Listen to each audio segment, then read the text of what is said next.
box and take a look at Vijayanagara, the Deccan empires of medieval India, 1290 to 1398. And I'm going to apologize in advance if I butcher any names here. It's not my intent, but it has been my practice.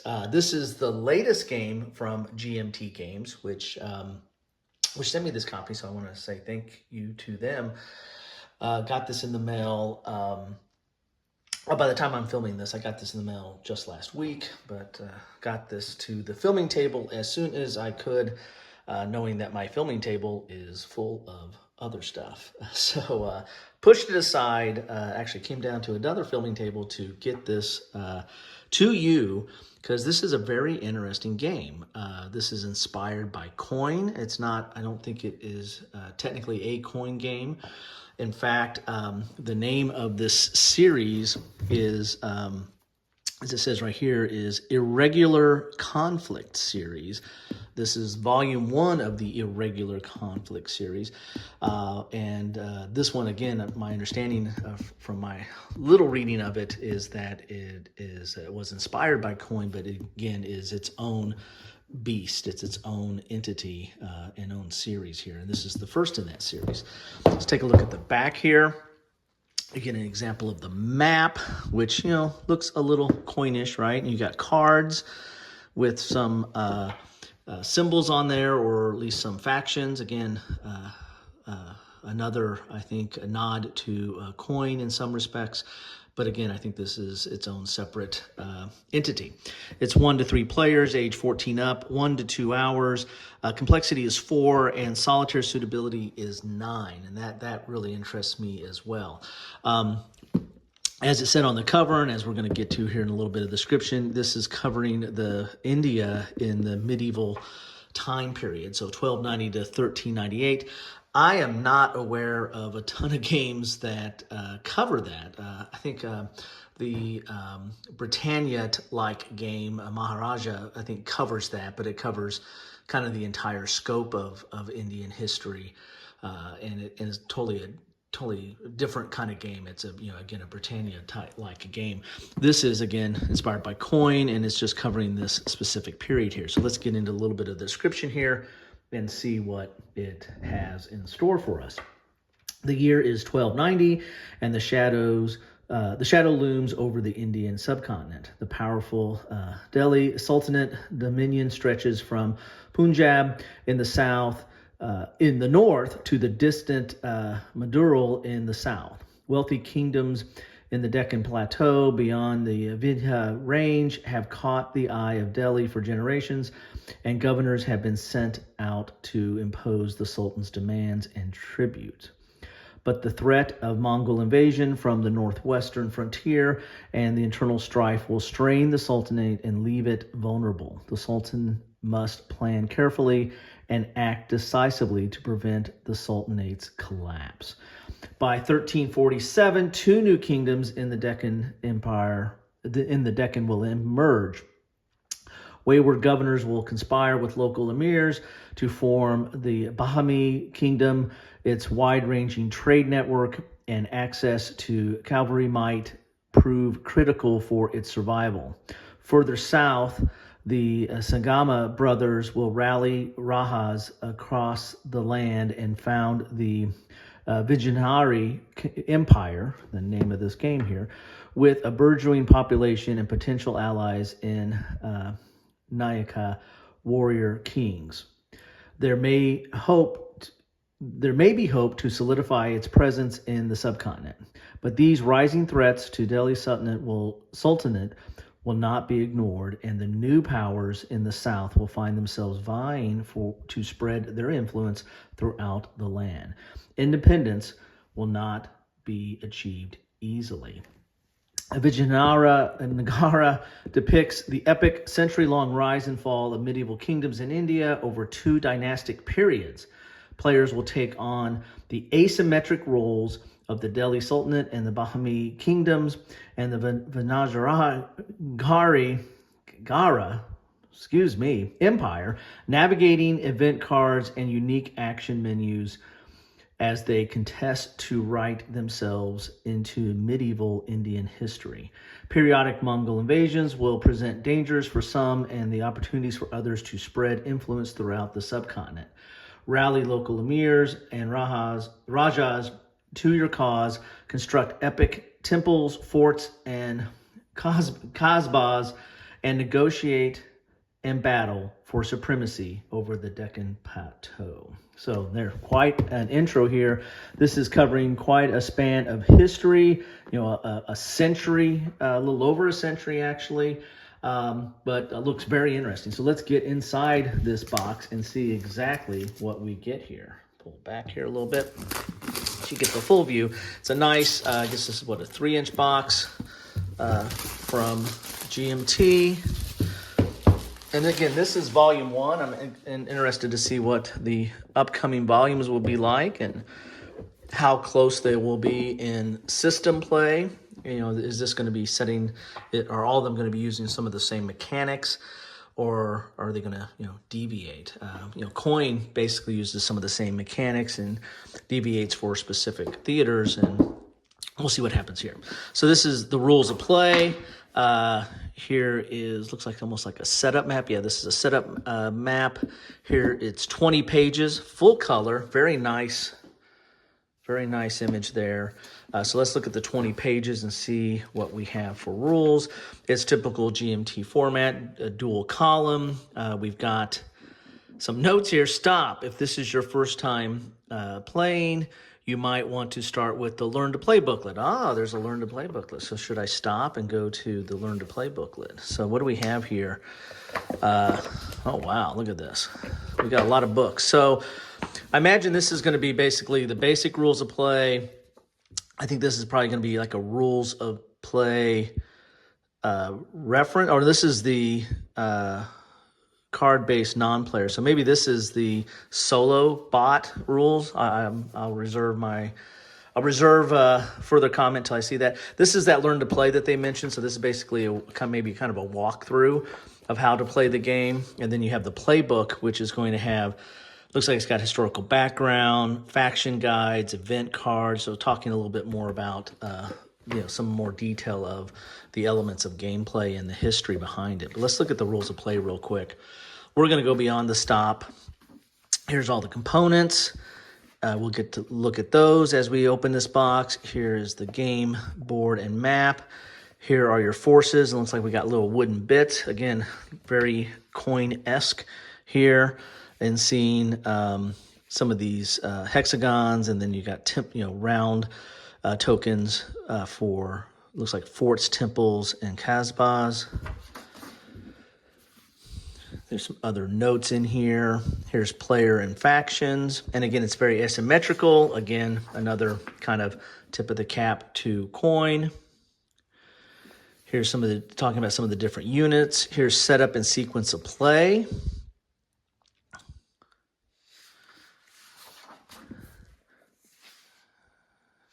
So it's all set up there. Here is commands.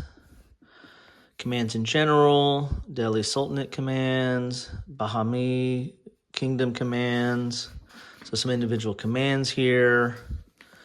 Even the Mongols. Here's decrees. Here's victory. So the command phase, or the commands, look like to be the heart of the game. Just a quick overview. Again, I have not...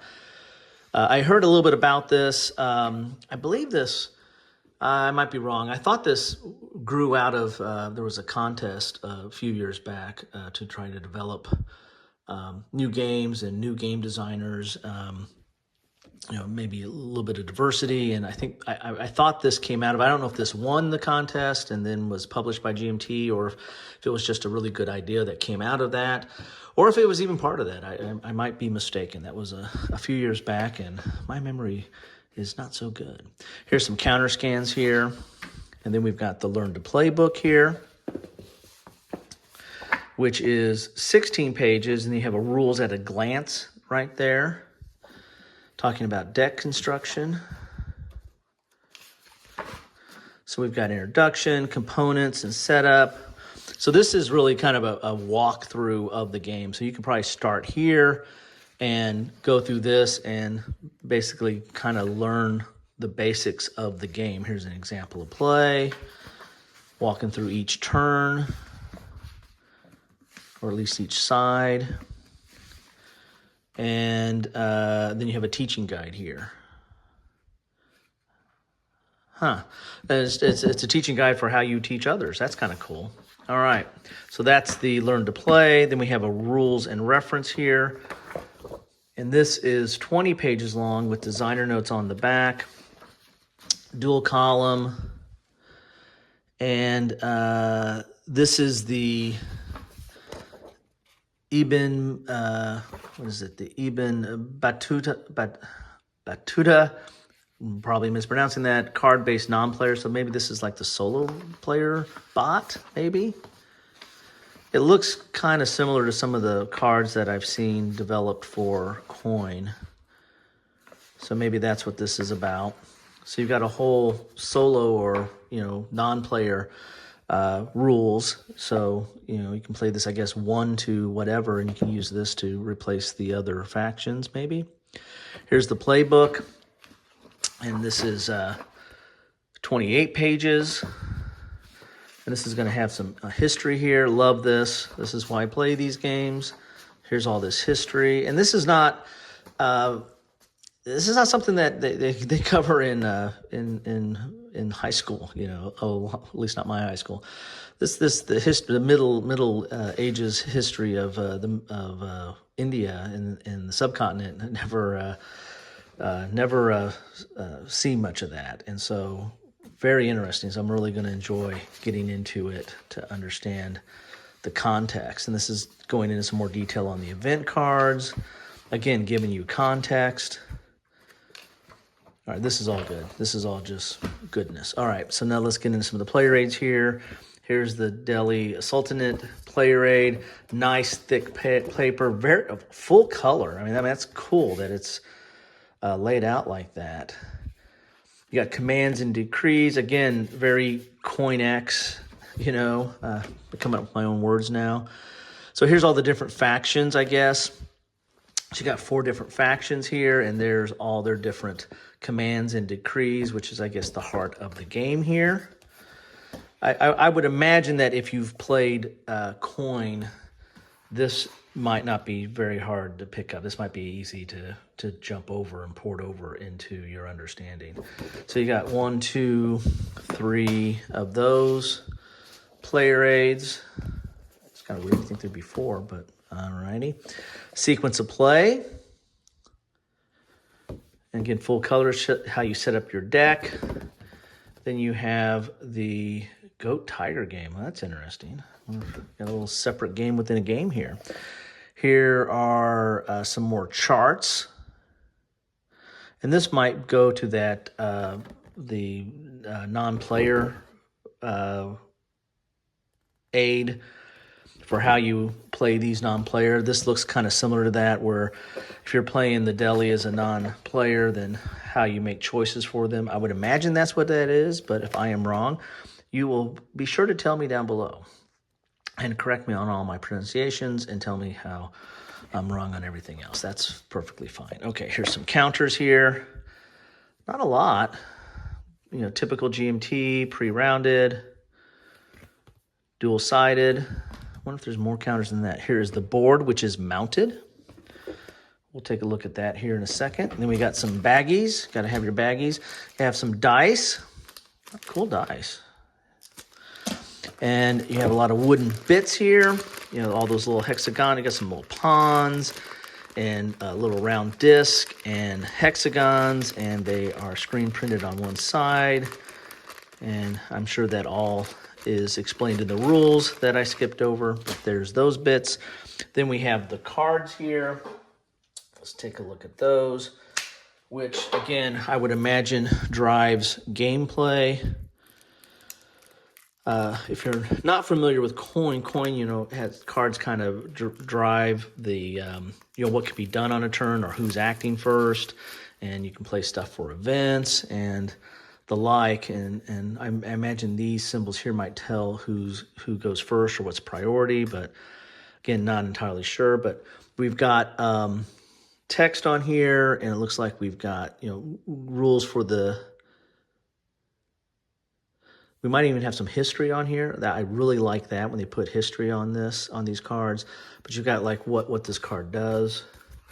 It looks like we've got, this is the deck of those cards. That's probably the heart of the game, and these look like these are possibly for that non-player bot, the cards that help you make decisions for them. And then it looks like we might have some player aid cards here.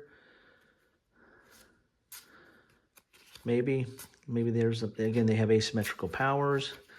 Then we have a dynasty card here. And then this looks kind of like a icon chart and attack reference, icon reference and attack reference. So that's kind of a little player aid cards there. Anyway, I'm really behind on this. I really need to figure out what this is about and get this to the table. But now that I have it, I can. Some Mongol invasion cards. Oh, Timurid. So there's a Timur the Lame. So it's a siege there.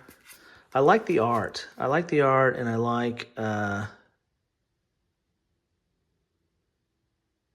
yeah, so both this is gameplay, and one is shaded and one is not. So they don't have history on here, but some coin games use it where, depending on what side you are, you get to, it's a more beneficial action, one over the other. So again, more stuff I got to look into. I got to say, I'm getting a lot of coin feel out of this, but again, I really don't think it's coin. I think it's its own entity. So let's, with that, let's get to the board, because the board looks very interesting. Let's see what that looks like. Again, it's mounted. It's not huge. That's good. I don't like boards that take up the entire table. This one doesn't seem to do that. Let me just pop up here. Just get a little bit of a bird's eye view here so we can look at the board. We've got some tracks here. We got some kingdom holding boxes. So it's like, I guess you have 2 or 3 kingdoms, and then you have the Mongols in this game. Here's sequence of play and how you select your commands and decrees. Again, very much a coin type mechanism there, or at least inspired by coin, the way that works, I would imagine.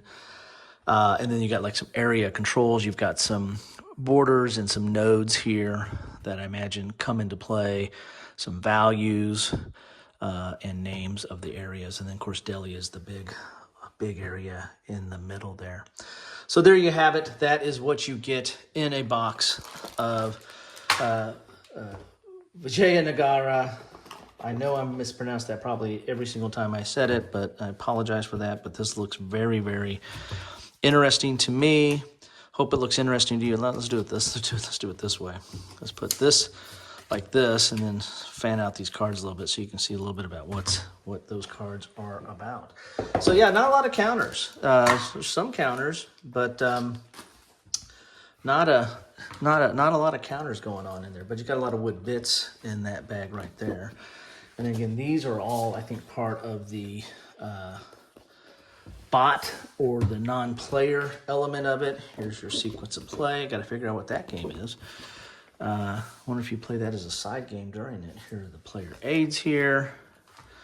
And then you've got a playbook. You've got a rules reference book. You've got a learn to play. And then you've got a rules of play. So quite a bit of reading materials. But again, I don't think the rules themselves look like they're only 20 pages. So that doesn't look that daunting of a task to get into it and figure out what this game is about. This looks very interesting. I'm excited about the topic because I know not a whole lot about it. I know a little bit. I've read about some of the battles during this period, but not a whole lot. And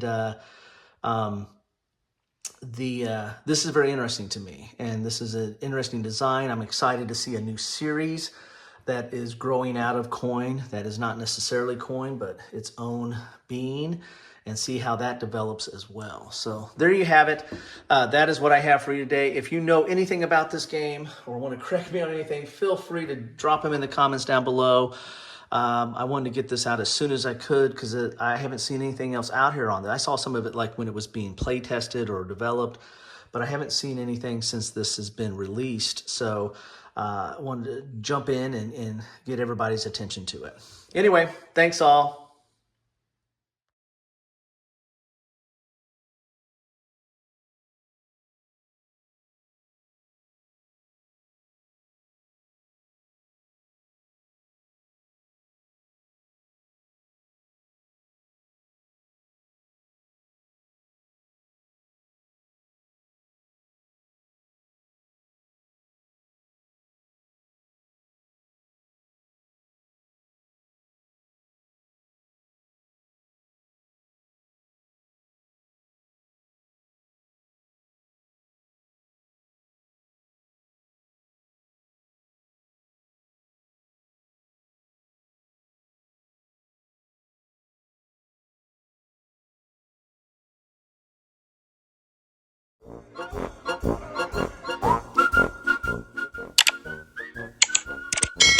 Thanks for watching.